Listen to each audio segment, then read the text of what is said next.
온라인에서 최근 밈처럼 퍼지고 있는 AI 제작 사진인데요. 자, 동남아시아 국가들 사이에서 유독 우리나라만 손가락질을 받는 게 마치 따돌림을 받는 것처럼 보이기도 합니다. 이 갈등은 지난달 31일 말레이시아 쿠알라룸푸르에서 열린 한국 그룹 데이식스의 공연장에서 시작이 됐습니다.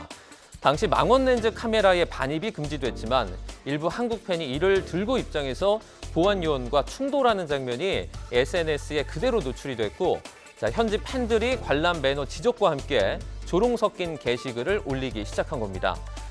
이후에 온라인에서는 한국 대 동남아시아 간 구도로 다툼이 이어졌는데요. 일부 우리 누리꾼은 말레이시아를 비롯한 동남아시아 국가들을 향해서 외모나 경제 수준, 인종차별적인 비난을 했습니다. 이에 질세라 일부 동남아 누리꾼 역시 당시 콘서트 상황을 재현한 영상을 올리기도 하고요. 한국인들을 닭장 아파트에 사는 성형 괴물이라는 등 공격을 쏟아냈습니다. 현재 동남아시아 형제 자매를 의미하는 시블링이라는 해시태그를 달고 K-팝은 물론 삼성이나 올리브영 등 한국 제품 불매 게시글까지 올라오고 있습니다. 논란이 커지자 동남아 여행자재 우려도 등장을 했지만 일각에서는 온라인 일부 여론이 사회 전체 분위기를 대변하긴 어렵다는 지적도 나옵니다. 코스피가 개장 직후 5,930선도 넘었지만 오후 들어서 상승폭을 줄어들어 결국 0.65% 오른 5,846.09로 장을 마감했습니다. 취재기자 연결해 자세히 들어보겠습니다. 오동건 기자, 오늘 증시 마감 상황 정리해 주시죠. 네, 코스피는 0.65% 오른 5,846.09로 마감했습니다. 코스피는 오늘 개장과 동시에 5,900선을 넘는 급등세를 보였습니다. 코스피는 기관의 순매수 속에 1.6% 오른 5,903으로 출발해 5,930선까지 날아올랐습니다. 기관의 순매수로 지수가 상승했는데 이후 기관이 순매도로 돌아서면서 지수 상승분을 대부분 반납했지만 0.65% 오르며 종가 기준으로 역대 최고치를 또 갈아치웠습니다. 오늘도 삼성전자와 SK하이닉스 강세가 두드러집니다. 모두 장중에 최고치를 경신했는데 삼성전자는 1.53% 올라 19만 3천 원으로 마감했고 하이닉스는 0.21% 오른 95만 1천 원으로 각각 20만 원, 100만 원 진입을 바라보고 있습니다.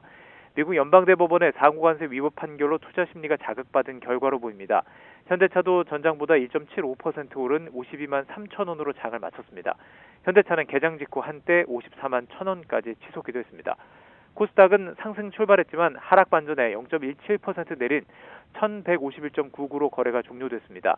미 연방대법원 판결로 달러화가 약세를 띠면서 원달러 환율은 내려가고 있습니다. 서울 외환시장에서 원달러 환율은 3.6원 내린 1,443원으로 개장해 한때 1,430원대까지 내려갔지만 오후 3시 30분 기준 1,440원을 기록했습니다. 지금까지 경제부에서 YTN 오동건입니다. 네, 어젯밤 경남 함양 산불 현장을 헬기로 촬영한 화면입니다. 시뻘건 불이 어둠 속에 속절없이 활활 타고 있는데요. 앞뒤로 화선을 따라가 보면 이미 불길이 걷잡을 수 없이 퍼진 상황을 볼 수가 있습니다. 자, 불이 난 곳은 화렵수와 침엽수가 섞인 곳으로 알려졌습니다. 화면 속에는 주로 이 소나무로 추정이 되는 나무들이 타고 있는 그런 모습인데요. 자, 진화의 걸림돌은 강풍과 함께 가파른 산세였습니다. 자, 소방대원 여럿이서 강한 불길에 근접해 연신 물을 뿌리고 있는 모습이죠. 자, 보시는 대로 경사가 큰 지역이고요. 밤사이 바람도 강하게 불었습니다. 소방대원들이 가까스로 몸을 의지한 채 진압을 이어가고 있지만 불길이 쉽게 잡히지는 않는 모습이었습니다. 현재 함안에는 산불 대응 2단계 국가소방동원령이 발령된 상황인데요. 이 산림당국은 오늘 안에 주부를 잡겠다는 목표를 가지고 있습니다. 이재명 대통령 핵심 지지층이 모인 대표 커뮤니티죠. 제명인의 마을이 정청래 대표와 친청계인 이성윤 최고위원을 강제 퇴출했습니다. 화면 함께 보시죠. 카페 운영진은 정청래 대표와 이성윤 최고위원이 이 대통령의 국정기조와 엇박자를 내며 당내 분란을 지속적으로 일으켰다며 강제 퇴출 여부를 묻는 투표에서 찬성률이 81%에 달했다고 밝혔습니다. 이는 정청래 대표가 조국혁신당과의 합당을 강하게 추진하고 이성윤 최고위원이 김성태 전 쌍방울그룹 회장 변호를 맡았던 전준철 변호사를 2차 종합특검 후보로 추천했던 점 등이 반영된 결과로 보이는데요. 앞서 조국 대표는 친명 지지자들의 공격에 대해서 반발한 바가 있습니다. 최근 정치권에서 윤 어게인을 연상케 하는 문 어게인이라는 용어를 만들어서 자신과 정청래 대표를 비방한다며 뉴 이재명을 내세우며 진영을 지켜온 핵심 지지층을 올드로 규정해 공격하고 있다고 이들의 정체와 배후가 의심스럽다고 비판한 바가 있습니다. 서울시 공공자전거 따릉이 가입자들의 개인정보 462만 건을 유출한 10대 2명이 경찰에 붙잡혔습니다. 범행 당시에는 중학생이었다고 하는데 서울시설공단이 관리하는 따릉이 서버에 보안 절차가 해킹에 취약한 점을 노렸던 것으로 조사됐습니다. 취재기자 연결합니다. 신규혜 기자. 네, 사회부입니다. 네, 서울 시민 500만 명이 이용하는 따릉이의 개인정보가 중학생들에게 털렸다고요?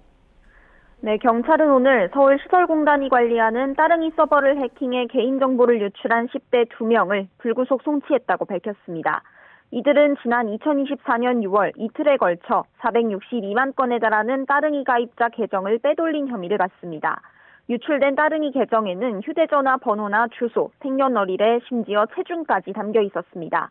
다만 이름과 주민등록번호는 유출되지 않았는데요. 개인정보를 빼돌린 2명 모두 고등학생이었는데 2년쯤 전인 실제 범행 당시에는 중학생이었습니다. 중학생들에게 시민들의 정보가 대규모로 유출됐다는 게 선뜻 이해가 좀 안 되는데요. 범행 동기가 나왔습니까? 네, 경찰은 서울시민 개인정보를 빼돌린 이들 2명은 SNS 친구 사이로 해당 서버의 취약점을 파악한 뒤 텔레그램을 통해 범행을 모의한 것으로 보고 있습니다. 둘 다 독학으로 컴퓨터 해킹 방법 등을 익혔다고 하는데요. 경찰 조사 과정에서 피의자 가운데 한 명인 B군은 호기심과 과시욕에 이런 일을 저질렀다고 진술한 것으로 파악됐습니다. 다만 처음 범행을 제안한 주범 A군이 진술 거부권을 행사하면서 자신의 범행 동기나 추가 범행에 대해 입을 다물고 있는 상태입니다. 경찰은 A군에 대해 2차례에 걸쳐 구속영장을 신청했지만 소년범이라는 이유 등으로 검찰이 반려했다고 설명했습니다. 네, 유출된 정보가 462만 건, 그러니까 따릉이 가입자 대부분의 정보가 해당하는 것으로 보이는데 제3자에게 판매된 정황은 아직 찾지 못했다고요? 네, 경찰은 이들 10대 2명이 유출한 따릉이 가입자 개인정보가 제3자에게 유출된 정황은 아직 없었다고 밝혔습니다.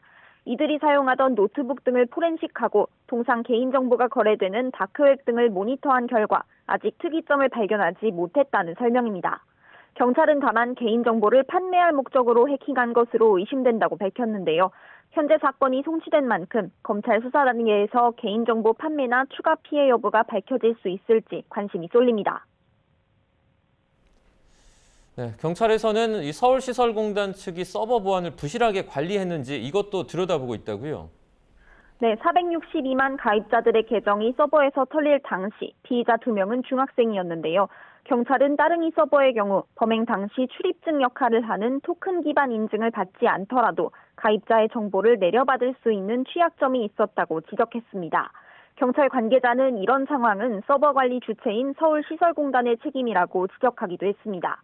경찰은 서버 관리가 소홀했다고 보고 서울시설공단 관계자들을 현재 입건 전 조사하고 있습니다. 지금까지 사회부에서 YTN 신기입니다. 이번 동계올림픽은 쇼트트랙 대표팀의 선전이 대회 후반 큰 화제가 됐지만 전체적인 관심도는 예년만 못했다는 평가가 나옵니다. 종편 채널 단독 중계를 둘러싼 비판이 이어진 가운데 방송사 간 뉴스 보도로 신경전이 벌어지기도 했습니다. 김승환 기자가 보도합니다. 밀라노 코르티나 동계올림픽은 시차 문제와 국가대항 스포츠에 대한 관심 약화라는 분위기 속에서 막을 올렸습니다. 현장에서 뛴 선수들마저 이전과 다른 열기를 걱정할 정도였습니다. 이번에 올림픽이 많이 관심이 없었다 이런 얘기가 많았는데 그래서 제가 메달을 따게 돼서 누가 제 경기를 보시고 감동까지 아니더라도 그냥 조그만한 재미라도 느끼셨으면. 2026년 동계올림픽은 오미크론 변이 확산으로 관중 없이 치러진 베이징 대회와 비교해 관심이 높았지만 소치나 평창 대회 때보단 올림픽에 관심이 있다고 답한 응답자가 줄었습니다.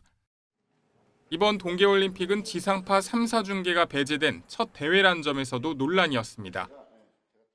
한 회사가 독점으로 중계권을 구매해 흥행 부족은 물론 보편적 시청권마저 제한된다는 지적이 나오고 있습니다.